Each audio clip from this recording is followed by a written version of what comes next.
Hello everyone, welcome to Operating Systems lecture. We are on unit number 5 and in this video we will be discussing about the concept of protection and security. Now talking about protection and security. See, security is a very large and a vast concept when it comes to a computer system as a whole. But in this lecture, we will be confining our discussion to the protection and security mechanism that are available while accessing the files and the disks. So, talking about protection, basically protection refers to the actual mechanism that is implemented to enforce a specified policy. See, protection means to saving something from some malicious use. तो protection का मतलब होता है कि किसी unauthorised access या फिर किसी अनऑथेंटिक चेंजेस को या मैनिपुलेशन को रोकना किसी तरीके से. तो अगर हम यहाँ पर प्रोटेक्शन और सिक्योरिटी मैकेनिज्म की बात इन जनरल करें तो कंप्यूटर सिस्टम्स में हमारे पास कुछ रिसोर्सेज होते हैं, जैसे हमारा processor, memory and devices, also the shared variables and files. तो और हमारे पास कुछ यूजर्स होते हैं, जैसे फॉर एग्जांपल हम ह्यूमन बीइंग्स क्या करते हैं, सिस्टम को रिसोर्सेज को एक्सेस कर सकते हैं, या फिर हमारा कोई प्रोसेस हो सकता है, हम प्रोग्रामेटिकली एक प्रोसेस बना सकते हैं जो कि किसी रिसोर्सेज मेमोरी सीपीयू को एक्सेस कर रहा है, या फिर we can have a complete application, एक पूरा का पूरा सॉफ्टवेयर हो सकता है जो कि किसी मशीन के ऊपर रन कर रहा है. तो इस तरीके से जो हमारे यूजर्स होते हैं, B it a human process और एन एप्लीकेशन, वो रिसोर्सेज को एक्सेस करता है. अब जो रिसोर्सेज हैं हमारे पास वो लिमिटेड भी हैं और उनका जो यूसेज है that should be done in a proper manner.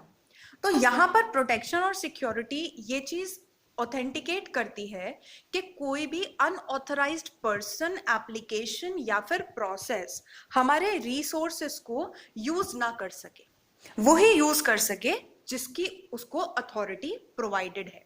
तो प्रोटेक्शन में हम लोग पॉलिसी बनाते हैं और सिक्योरिटी में बेसिकली हम लोग चेक करते हैं कि क्या कुछ अनऑथराइज्ड एक्सेस तो नहीं हो रहा है. अगर अनऑथराइज्ड एक्सेस होता है तो उसे रोका जाता है. जैसे आप इसका एक सिंपलेस्ट एग्जांपल समझ सकते हैं, फायरवॉल. अगर हमने फायरवॉल में कुछ एप्लीकेशंस को रिस्ट्रिक्ट कर रखा है तो वो हमारे सिस्टम को एक्सेस नहीं कर पाते हैं. तो पहले हमने एक पॉलिसी बनाई, दैट मीन्स हम किस किस को अलाउ करेंगे और किसको डिनाई करेंगे, और सिक्योरिटी में बेसिकली उसको हमने इम्प्लीमेंट किया. बात करते हैं कि हमारे पास एक सिक्योर सिस्टम्स के अंदर उसके गोल्स क्या होते हैं, मतलब what we want to achieve with the help of security and protection methodologies. So we have 3 system goals that are most commonly known as the CIAs, that is the confidentiality, integrity and availability. अब इनको समझते हैं कि ये क्या होता है, और इन जनरल CIA जो प्रिंसिपल्स है हमारे पास वो बहुत फेमस है कंप्यूटर सिस्टम्स में. तो first of all that is confidentiality. For example if I have certain data, जैसे हम लोग अपने ऑपरेटिंग सिस्टम्स की ही बात करें तो हमारे पास अकाउंट बनते हैं, यूजर नेम एंड पासवर्ड होता है. तो वो जो पासवर्ड है वो हमारे सिस्टम में कहीं ना कहीं तो स्टोर है.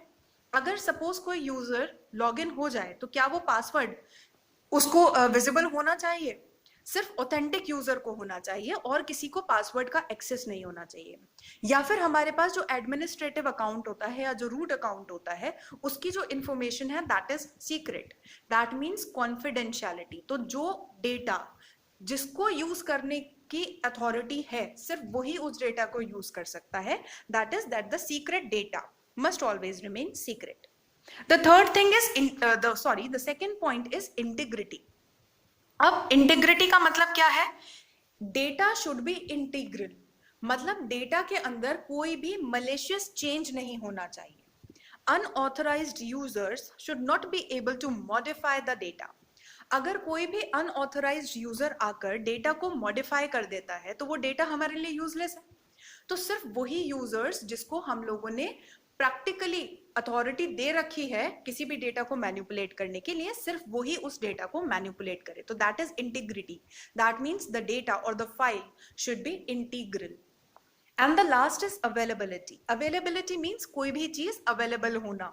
सो nobody can disturb the system to make it unusable. Might be possible कि कभी ऐसा हो कि कोई फाइल हो, उस फाइल को करप्ट कर दिया जाए तो कोई ऑथेंटिक यूजर उसे रीड ना कर पाए, या फिर उसके एक्सेस राइट्स चेंज कर दिए जाएं। तो ऐसा नहीं होना चाहिए। किसी भी फाइल को या किसी भी डेटा को, किसी भी प्रोसेस को कोई डिलीट ना कर पाए, तो वो प्रोसेस अनअवेलेबल हो सकता है अगर वो डिलीट हो जाए तो these are certain things that we need to incorporate by the help of security and protection mechanism, that is confidentiality, integrity and availability. Now अब इन्हीं CIAs को इम्प्लीमेंट करने के लिए we should have certain components. What are these components? अब ये confidentiality, integrity and availability, इन components से हम लोग एग्जिबिट करवाते हैं किसी भी सिस्टम में। That is authentication, that is who determine the user, authentic user. आपको किसी को राइट देना है। फॉर एग्जाम्पल, अगर आपके पास एक एप्लीकेशन है और वो अटेंडेंस मॉनिटरिंग की एप्लीकेशन है, तो teacher is allowed to change the attendance or mark the attendance, and student is only authentic to view the attendance। तो ये authenticity हमें उसके अंदर लाना है कि कौन ऑथेंटिक है। अगर आप किसी दूसरे सेक्शन की अटेंडेंस नहीं देख सकते, आप सिर्फ अपने ही सेक्शन की अटेंडेंस देख सकते हैं, तो that is the authenticity. Authorization is के मैनिपुलेशन करने के लिए किसको अलाउ किया गया है। सिमिलरली स्टूडेंट सिर्फ व्यू कर सकता है, मैनिपुलेट नहीं कर सकता। या फिर अपने मार्क्स हैं तो मार्क्स को व्यू कर सकता है, मैनिपुलेट नहीं कर सकता। तो that is the authorization. And the third is enforcement. अब हमने ऑथराइजेशन और ऑथेंटिकेशन मैकेनिज्म बना तो दिया, लेकिन उसको इन्फोर्स करना, दैट मीन्स उसको इंप्लीमेंट करना, that is the third step. So basically authentication means giving the identification to a user कि भाई आप कौन हो, आप टीचर है।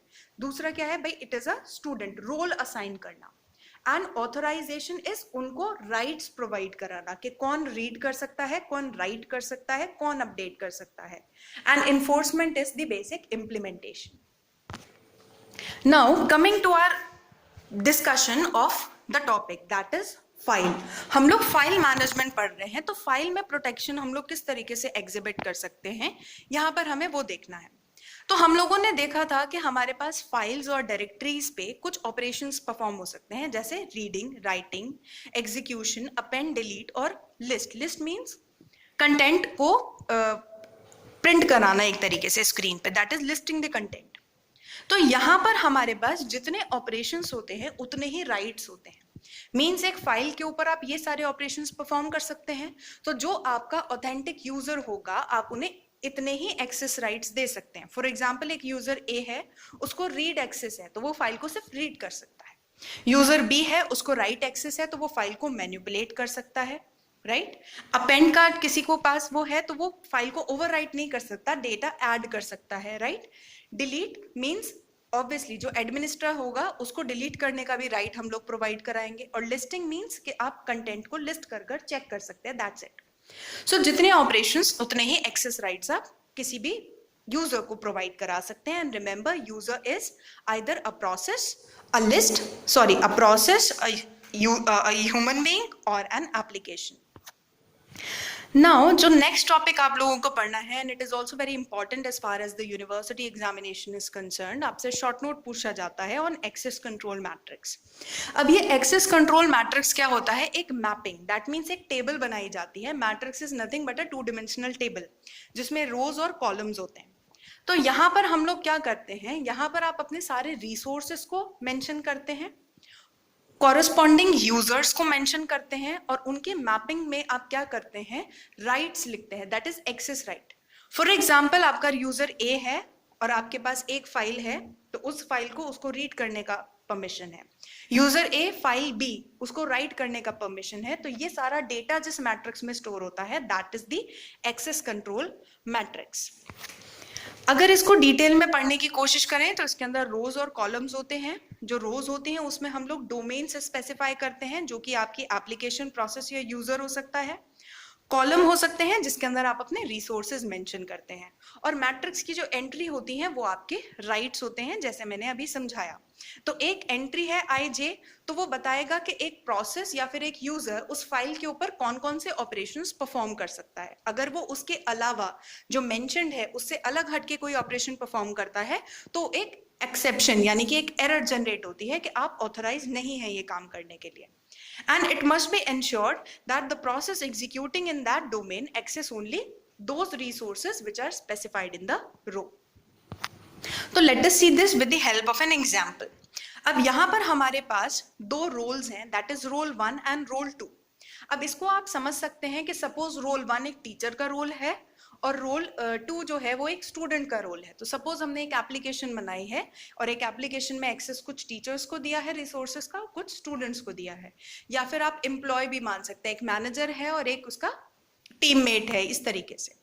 और asset 1, asset 2, file and device क्या है हमारे पास? रिसोर्सेज। तो दीज आर दीज रिसोर्सेज। अब रोल 1 हमने जिस भी यूजर को या प्रोसेस को असाइन किया है वो असेट 1 को रीड कर सकता है, राइट कर सकता है, एग्जीक्यूट कर सकता है और उसका ओनर भी है।